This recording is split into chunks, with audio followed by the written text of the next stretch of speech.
Let me start this video by saying I love Ninja Turtles and still do to this very day. TMNT has been around for 40 years, being one of the top names in comic books alongside Marvel and DC. It makes you wonder, how did these pizza-loving reptiles become household names? Well, that's what we're going to look at today. This is the story of how a violent indie comic became one of the biggest names in pop culture history. Before the movies, the shows, and the toys, a 19-year-old Kevin Eastman desperately wants to be a comic book artist. However, he's stuck boiling lobsters in a restaurant in Maine.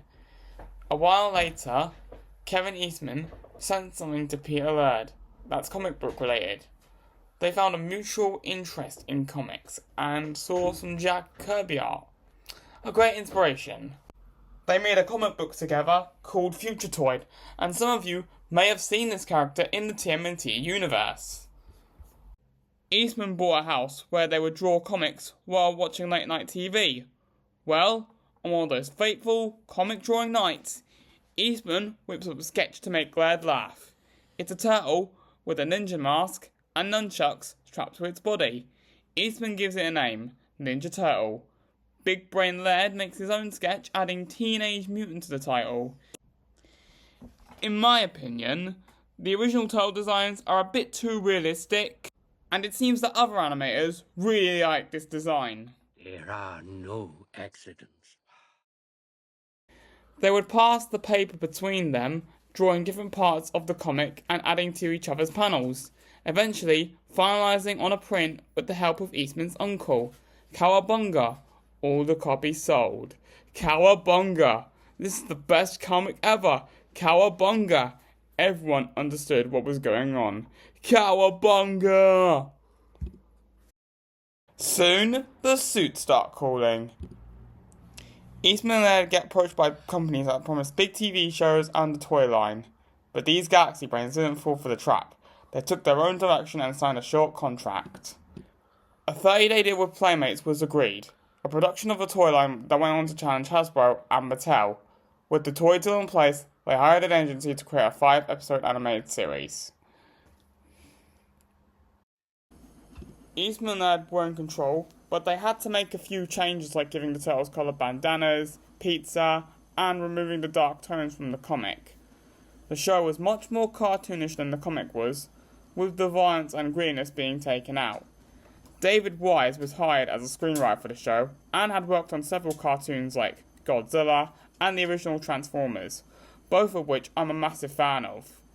Fred Wolf joined the team as an animation producer. As the toys got more successful, the TV series aired in late December of '87 and it was a massive success. Before we continue with the video, I just want to mention my experience with TMNT. One day, me and my mum went shopping in Asda when I saw a TMNT 1987 DVD, and she got it for me, because I absolutely loved watching the 2012 show on Nicktoons. Keep in mind, the original show came out 19 years before I was even born, and it still holds up to this day, but what really surprised me is that the voice of Donatello in the 2012 series also voiced Raphael in the '87 series. This happens to be my favourite voice actor of all time, Rob Paulson, who I fortunately met at Comic-Con this year. Then I tuned into an episode of TMNT 2012 called Wormquake, aka The Manhattan Project, and I absolutely loved this episode. However, when the episode ended, there was a post-credit scene. I'm telling you, that was an ending scene that would put the MCU to shame. But it wouldn't be until 2 years later when we got that crossover called Trans-Dimensional Turtles. And when I watched it, I freaked out.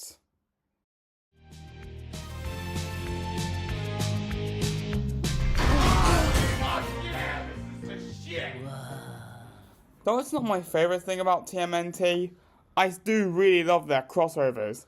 I appreciate them highly, and they do showcase some great storytelling. In 2015, IDW teamed up with DC to launch a Batman vs Ninja Turtle comic miniseries that ran through December 2015 to May 2016, and it was a success.